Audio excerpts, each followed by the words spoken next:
Welcome to the Saint Rock Show. My name is Kayla Haley. I'm your host, and this is the show where we talk about events, community, and Web3. And so very excited to have Amanda join us. Amanda, so graciously, I reached out to you yesterday. I was like, oh my gosh, we need someone to come onto the podcast. And Amanda just was like, oh my gosh, yeah, let's do it. So thank you so much for being here. Of course, I'm so happy to be here. Thanks for inviting me. Yeah. Now it's rare, right, to find. We're both in Denver, or are you? You're still in Denver, right? In Denver, yep. Still in Denver. Might be transitioning at some point, but really glad we got to meet up. I don't know, back during the summertime, I think it was. Yeah. And we originally met at Morgan's CEO spring break. Yeah. So it's funny, right? Because whenever you go to those events, it was a smaller, a bit more intimate type of event. Whenever you go to one of those types of events, it's always like, oh man, like who do I sit with? So I know. How's it gonna be? And especially with it being smaller, yeah. But it was so much fun. And I just learned so much. Totally. But yeah, so got to meet there. Realized that we were both in Denver. Met up. I had a chance to have you over at our studio downtown. We still are supposed to go and get like wings, I think, at some point. But yes. You know what, though? I will say recently I came across this spot it's in Aurora, but it's probably some of the best wings I've ever had. And so I'm glad that we haven't gone yet, because now I can like have you come over and I know the spot. Now I know the spot. Yes. Okay. So, okay. Well, for our friends who are listening in, I really was excited to have you join the show today, because as we've been talking about our last episode, we really talked about, what were some of the learnings from Q3. We are obviously finally coming out of the pandemic, which has been this like 2.5 to 3 year long journey. And so I'd love to just first and foremost hear more about just like your background, the work that you do. And then I want to kind of transition a bit more into what were some of the learnings that you all learned throughout 2022, even the pandemic more generally, and how you're thinking about 2023. But to start, just give us a bit more about like, who's Amanda? What do you do? What are you working on? Sure. Yeah. So I have been with Amazon for a while, almost 8 years. And my work has always been at the intersection of tech, strategy, operations, and talent, which is a weird kind of mix, but why people do what they do has always really mattered to me. And creating access in spaces where people have historically been excluded has always been something I wanted to do. And so those are spaces where there aren't a lot of Black and brown people, where we see women missing in a lot of those spaces. And so my work now and for the past probably about 8 to 10 years has really been focused on historically excluded people, diversity, equity, inclusion, and then accessibility. We've always worked on accessibility, creating access overall, but we very intentionally wanted it to be a part of our brand going forward, because we want all of our disabled customers and that community to understand that we are also working on their behalf. So we're really focused on currently in my current role, we're really focused in Amazon Studios on creating diversity in front of and behind the screen, above and below the line. So decision makers, but also people who work on productions. And so my team owns an inclusion policy and playbook that really sets the groundwork and the foundation for how we do that and the policies behind doing that. And we've also set aspirational goals around achieving diversity in front of and behind the screen. That's incredible. Yeah. Okay. So before we started the recording, I was like, I know DEI. I was not familiar with the A when I saw on your title. And so accessibility. So that's fantastic. Yeah. So immediately when I hear of that, I think about these last few years. We've done a lot of, event production, and one of our, there's actually this group in California called California Legal Rule. Uh, they're like a law firm that helps to advocate on behalf of perhaps like migrant workers who have migrated from Mexico and might not, perhaps like English is maybe not their first language, which would be reasonable. And making sure that their rights are protected, especially in like the agricultural space. And so I remember one of the folks that we spoke to, she was one of our clients, one of the folks on the client team, and she was the advocate for basically like language equality. Wow. And when we were searching, this was the early days, this is still 2020 during the pandemic when everyone's just trying to figure everything out. She was like, well, we can't use a platform if it doesn't have RSI, or remote simultaneous interpretation. And I mean, that was a tall order for 2020. I was like, we went through like 20 platforms. I was just like, and she was like, the only thing that I know that works is Zoom. And she was right. We tested it out, and Zoom allowed you to have like a 3-party, someone speaks English, someone speaks Spanish, and then having like a proper, interpreter. And she walked us through the program, did a lot of demos with us. And then we were like, okay, but how do we match great production quality with also having accessibility in mind? And so anyways, that was like just one of the first things that kind of popped up in my mind. I guess, is that something similar that your group thinks about, or what are some of those different things that you all kind of think about from a DEIA standpoint? Yeah, so I talked about the aspirational goals, and that really is, what people see on screen, and also authentic storytelling. So we, when you think about our productions, if there is, if a writer has included a wheelchair user in a story, then are we going out and casting a wheelchair user to play that role?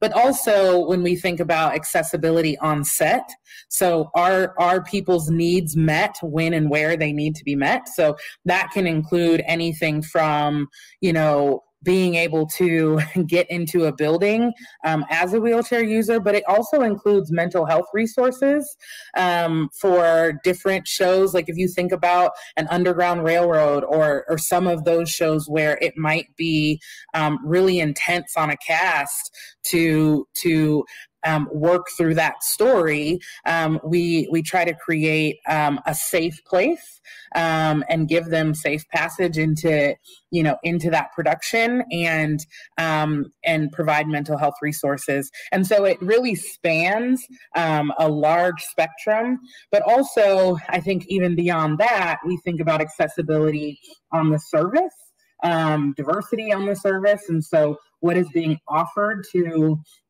our customers from those communities?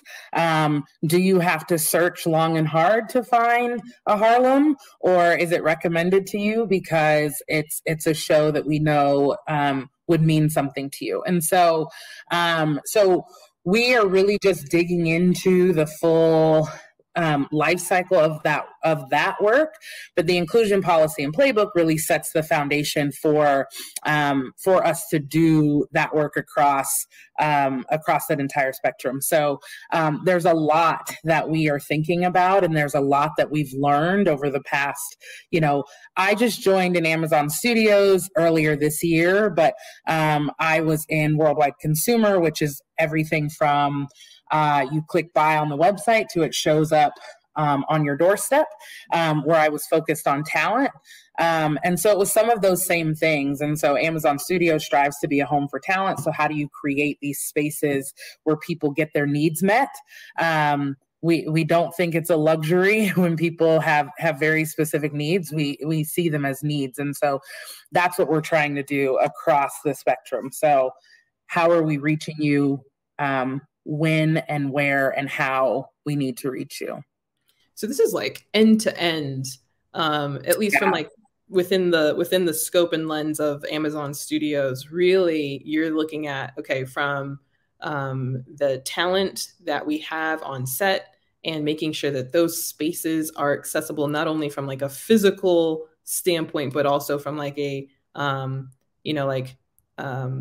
psychological, mental standpoint as well. Yeah. The whole being, to, okay, even after the shot, and all the editing is done, right? And we're now ready to distribute through distribution to making sure that so when you said search, I didn't realize what you meant at first, but basically making sure that there's empathy in making sure that you're presenting options to people when they interact with the platform. Yeah, representation matters. And if you don't see yourself on a platform, if I go on, any other streaming service and I don't see things that seem like they're offered to me, then I don't engage. And so representation really matters. And so, yeah, it's across that entire world. Now, there's different areas where we've been able to dig deeper, and because of our team growing and where we've started and all those other things, where we are much further along when it comes to the service and things like that. I think we're still those are areas where, when I think about 2023, where we're trying to double down in our global space, like how do we expand globally, and really think about those communities in different ways based off of their needs. But yeah, so it's just, it spans all of that, but also we know in 2023, we have much more to do and there's a lot of opportunity out there. Yeah, no, that's incredible. I mean, so how many people are on your team? Because I mean, that's like, that's a lot of work. I mean, I'm just thinking about, you're in production, you're in product, you're in like, all the things. So I'm like, yeah. So we've got several leaders who are focused in these specialized areas. So I talked about my work being strategy and operations, and also product. And then we've got like a team that's really focused on the pipeline of talent, a team that's focused on U.S. Content consultations, and then we've got an international team, and then we've got a team that's focused on the data. So we know that the data matters in making all of these decisions. So we've got like a leader who's focused on the research and data. So and then they have team members under them. So I would say, I mean, we're less than 20 for sure, but we are we are working across a lot of the areas that are specifically owned by Amazon, and then just expanding every single day. So yeah. Wow, incredible. I'm just like, I didn't even know that this, like, you hope, right? Like you would think, like, okay, wow, like I hope someone's thinking about these things and like working on these things, but to like actually know that, like, oh yeah, no, Amanda's working on these things, like that's with a whole team of like really brilliant people who, I mean, like without our data leg, like I don't know how I would make a lot of the decisions that I'm making. And I think when we think about 2023, we even think about bolstering that space, because you need the data in order to know how to spend your time when you're a team that has to work in this very efficient way. 100%. So what are some of those things? So strategy hat on. What are some of the things that you all are thinking about? What are some of the priorities that you have, right? And also, right, let's think about everything going on. We just came out of a pandemic. Yes. I think that halted a lot of production schedules, or at least delayed a lot of production schedules. Where there's international wars going on.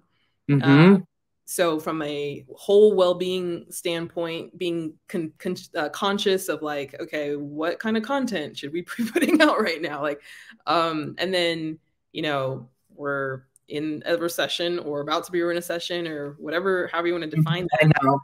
I know. Right. Sorry, I'm just setting the scene for you to just No, I know. I always think about how to say it too. Like, do I claim it? Do I not say it? Do I? So yeah, this like looming thing that's happening. Yes. Yeah. There's I'm trying to be sensitive, but like there's all types of, every time you go on LinkedIn, there's tech I layoffs all know. the time. Like it's just kind of like a lot. And Yeah. so like as you process, right? Because I think from a strategy standpoint, you're looking at just like all of the variables out there, I imagine. Mm, yeah. But like how do you process and kind of filter that information to think about where you all are going into 2023? Yeah, I think, as we think about 2023, I think a lot of companies are thinking about how to be extremely resourceful, and we're not different in that regard. We're thinking about where where do we spend our time, energy, and money in order to have the biggest impact on these communities that we're trying to impact. But also, like, how can we be really innovative with the resources that we have, without stretching ourselves beyond, we don't, I always look at it when I'm building strategy that, doing more does not always mean that you're having impact. It just means you're doing a lot of things. And so, for us, it is really about streamlining and going deeper in areas where we have seen success.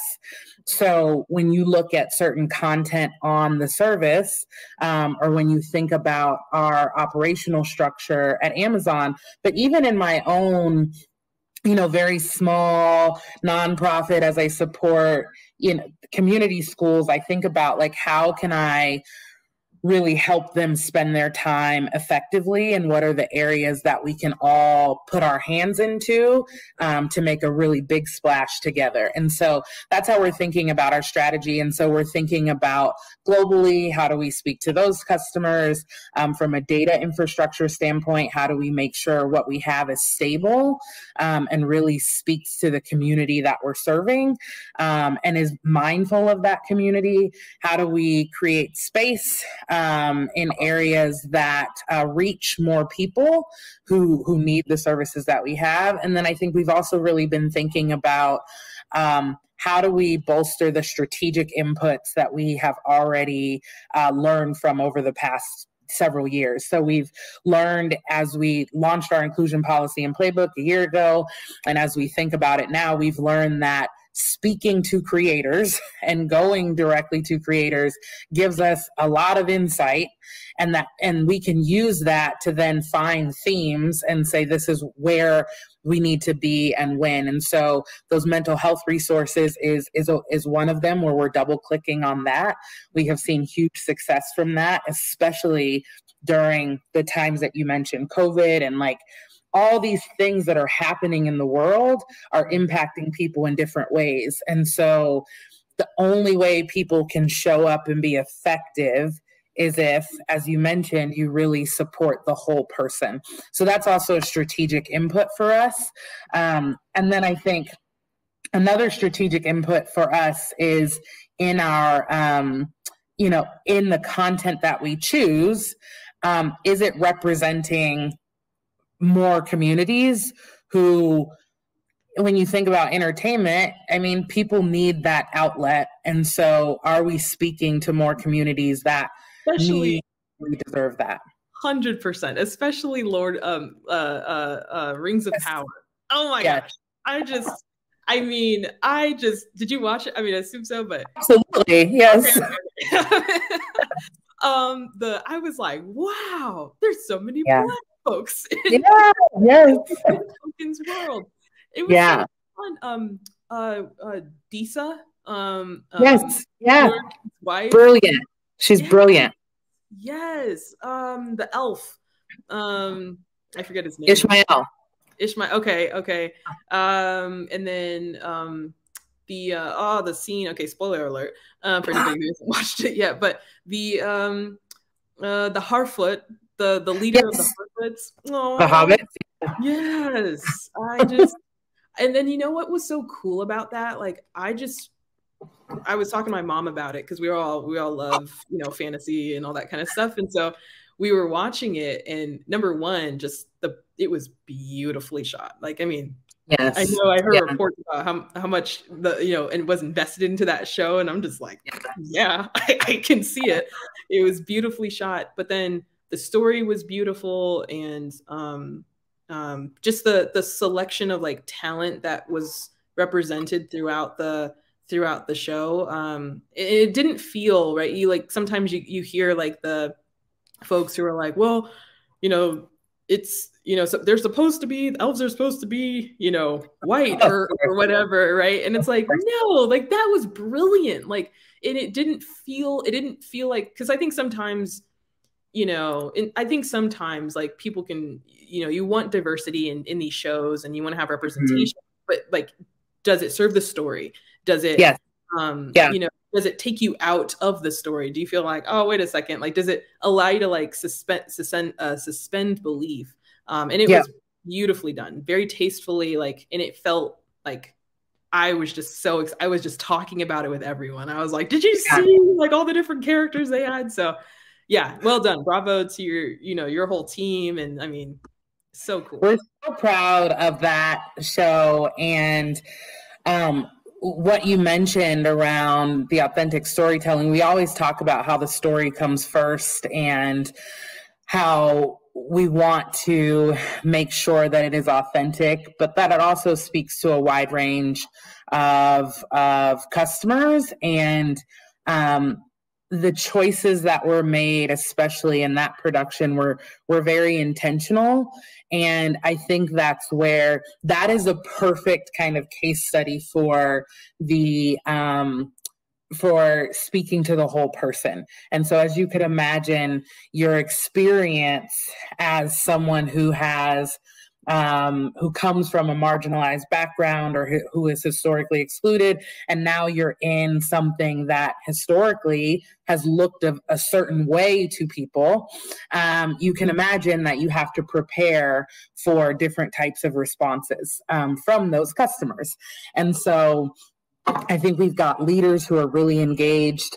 As soon as that show came out, our head of studio, you know, we had heard a lot of chatter, and she mentioned, like, we're open to critique, we're open to discussion, we're not open to racism. And to have a leader who doesn't need guidance in order to say things like that, and someone who is in this with you and your team, I think it only creates for more successful experiences for people. And I think Lord of the Rings is a really good example of where all of us across Amazon Studios were committed to that story, committed to that cast, in front of and behind the camera.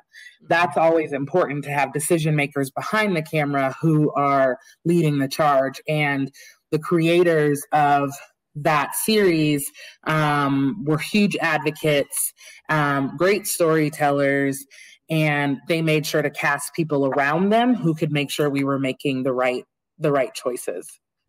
Beautifully done. I mean, it was just, and I think there were there were only 8 episodes, I think. Yeah. So we were just like, no. It's ending. It's already over. Though. It is really only getting started. Yeah, no, that's, I mean, and then I think, are you all already in production, or are you already moving on? I actually don't know the answer to that. Yeah, I don't know the answer to that one. Okay, well, congratulations. Like, to me, that was just so well done. The story was beautiful. You know, I'm an absolute nerd. I don't know if you ever got to meet Hilton from BlurredCon. Oh yes, yeah, I did. He's actually going to be at Afrotech next week when we're awesome. But it's just so much fun because we were just like chatting back and forth, and we're like, did you see what happened on this last episode? So it's like, it's so special even for communities like BlurredCon to be able to I mean, he was telling me that he actually was in contact with DEIA, or, you know, the actress who plays DEIA. Yeah. And so it's just, it kind of just lights a fire between, you know, Black Panther that's coming out, you know, tomorrow. Yeah, again, like just these, I mean, and even and I know, I don't know if this is like taboo, but like with House of the Dragon as well, I thought that they did a really great job.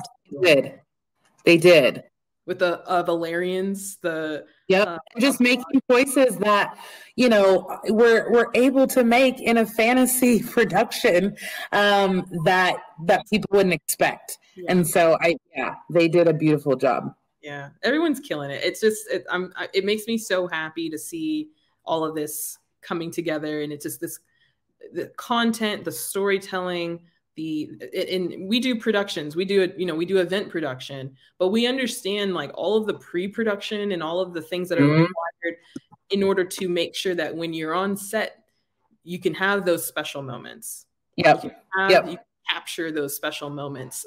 So I guess to quickly transition, and how do you all, I don't know if you're involved at all with like events and gathering and helping communities together, but what part of your role, or even just your team's role, does anything around like programming and events, and how have you guys thought about that? So in the past, we used to have a series, and the series is coming back. It was a series called Voices. And so we did it in line with very specific times of the year. And so our very first Voices was around the same time that there was a ton of Asian hate crimes happening. And so we brought together a lot of Asian voices in the industry to talk about lived experiences and to talk about what they were doing to make an impact in the industry. So we had several speakers there. And then we've done that a number of times. So think Black History Month, think Hispanic Heritage Month. That's where we've also traditionally announced partnerships. So in this past Hispanic Heritage Month, we just launched a partnership with the Latino Film Festival.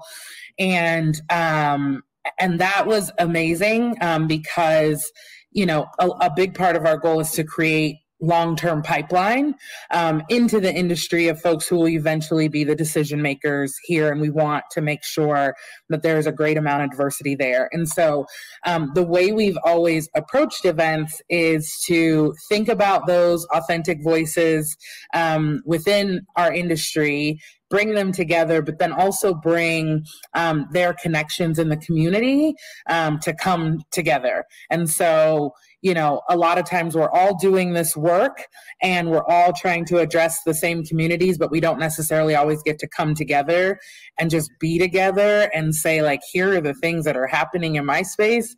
Here's what I'm hearing. Here's what we're thinking about doing. And so it's this true, like, mind meld of people and just a think tank to talk about what's happening in the industry. And so we've done that a number of times, but we also partner with a lot of organizations outside of Amazon. So like the Coalition of Asian Pacifics in Entertainment, Illuminative, it's a women-led Native organization that's focused on continuing to push the conversation around Native Americans in the industry, or natives in general in the industry. So we work with a lot of partners too who help feed into those events. And so we try to think about just bringing together broad strokes of the community together. During COVID, it was, you know, we were able to reach a lot more people because we were doing stuff virtually.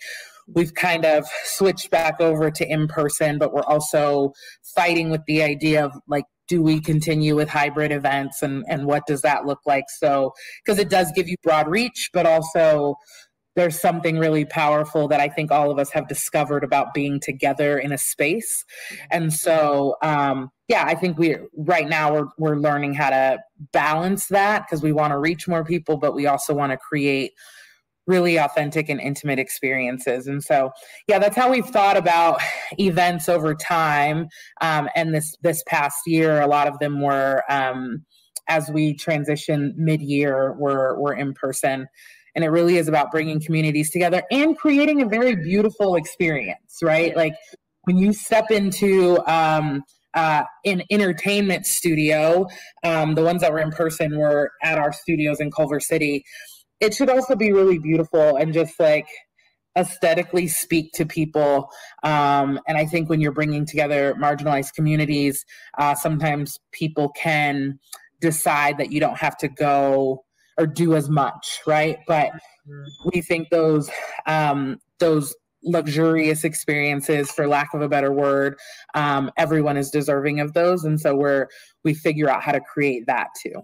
Yeah, no. Oh, can you speak more to that? Like, yeah, two things, right? One, I'd love to just hear like what are some of those things that you all have done that have just helped to create it. I think that's the beautiful thing that you're in. You're in the world of storytelling. You're in the world of escapism, even perhaps. And so allowing people to kind of enter into, you know, worlds that don't actually exist, or to go back in time and kind of live and walk in other people's shoes. So I'd love to hear just like how you translate, you know, that type of production from like on screen, you know, type of style production into, you know, creating those same types of experiences in a physical event, in a live event type of setting. I'd love to hear that. And then I'd love to hear a little bit more about just like even the advocacy that your team may need to have to fight for, hey, we want to have the absolute best event for this community. Yeah, I'll tell you, there's not a ton of fighting that we have to do in the studio. Only, I mean, there in times in my previous years of my career, there has definitely been a ton of like, please, like convincing and like walking people through a kind of maturity model around awareness and all this other stuff. I can say in studios, people appreciate beautiful experiences, and we have a certain standard at Amazon around how our content shows up and what experiences look like. And so there hasn't been a ton of fighting there. I think for us with our events, it really does start with our intentional vendor choices. So when we are putting together an event for Hispanic Heritage Month, you know, all the way down to like a Latine DJ, and, you know, making sure that all of the vendors who are producing are culturally competent. But also that we create this kind of freedom of opportunity, right? Where people who may know a lot about this community, but may not be from the community, can also come in and help us create that experience. And so we try not to, we think about freedom of opportunity even on screen. So, you know, I'll use that same example of a wheelchair user being casted in an authentic wheelchair user role, but also a wheelchair user can be cast in any role.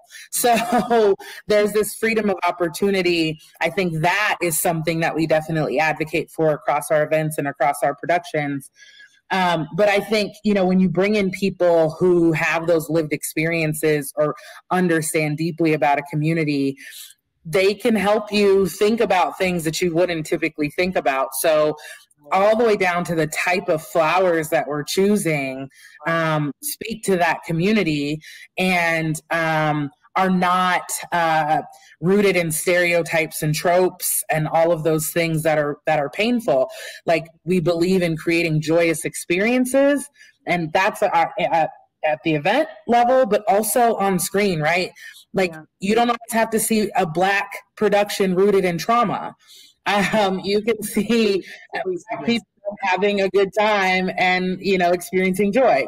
That is just as powerful, if not more. And so, and I don't need to see, you know, a bunch of slave stories to know slavery happened and that it's really bad, right? So, like, I know what my people have gone through. And so I think we think about that with our events too, just as a through line, right? Like, how do we translate a lot of what we advocate for on screen to those events on the ground? And so, do we have beautiful images? Do we have, you know, do we limit distracting experiences? You know, in your field, like, if mics sound ridiculous, people aren't listening. Or if, you know, videos are stuttering along, people don't want to watch. And so or transitions take too long, people, people will leave. Yeah. And so it's all of those things that we are mindful of, and we think that everyone deserves that level and that standard in the content they're watching on TV or showing up at our studio for an event for Hispanic Heritage Month. That's right. That's right. Preach. Let's go. Yes. Thank you. No, I love that. Step down off the soapbox, but I love this work. I'm passionate about this work, and I've been doing it for a while, and I've just seen us come so far, and I think we can really build off this momentum if we just stay committed. Yes. Yes. That's beautiful. Well, what do you want to, I mean, like, where do you want to go with your career? I mean, clearly you've had a huge impact. I mean, again, I'm just thinking about just some of the shows that I absolutely love on, Amazon Studios or Amazon Video Prime Video. But like, what kind of impact do you want to have? What do you want to do next? Yeah, honestly, I think it really is continuing to create entry points and spaces where people have historically been excluded, I think is my life's work. And I think you can think about a number of industries that are far behind. And if I think about my career, I was in nonprofit arts. Then I moved into operations where there weren't a lot of, people who looked like me in leadership roles, tried to make an impact there. Then moved into, all these different spaces, and now in the entertainment industry where we're trying to make an impact for communities on and off screen. And I feel like I'm always hitting or I don't know if I'm seeking it out or not, but the hard problem and the hard area where people are trying to work through this maturity matrix of awareness and then starting to act, right? And so I think that is the work that I want to continue doing.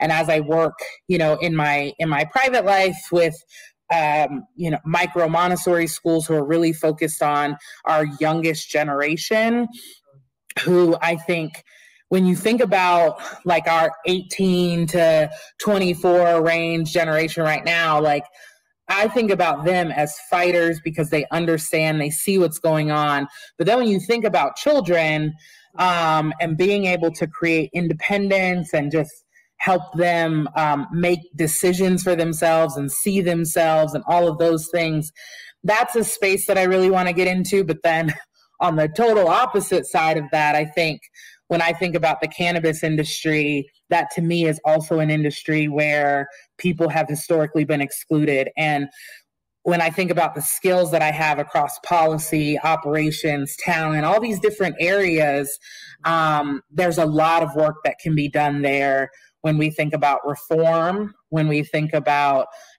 just people having access to that industry, the amount of money that is in that industry. And I heard once at Afrotech several years ago, I think it was the last one that was in person. I went to a cannabis talk and he was like, shame on us if we don't, as a Black community, brown community, if we don't take advantage of really getting into cannabis fully, with the impact it has had on our people. Yeah. And that really resonated with me. And it was just an area that I started for over the past about 8 years, just really diving into the impact it has on Black mothers, the impact it has on families, the impact that it has on individuals who use cannabis as medicine. I think about the elderly, all those things. And so, yeah, so I know those are two completely different areas. But I think those are areas to me where we can really make an impact in this, in the United States specifically, but, then I think even globally there's opportunities there with that next generation, but also how do we create entry points for them long before they get here.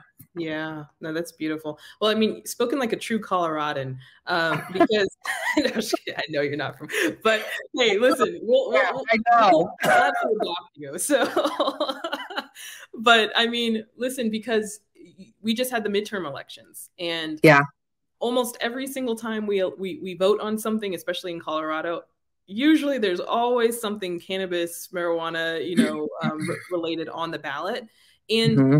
the cool thing about it, though, is that it's always tied to education, it seems Yeah. like. And Yeah. so I think that there's like that very obvious throughput, that through line right there, just Mm-hmm. with how to leverage, the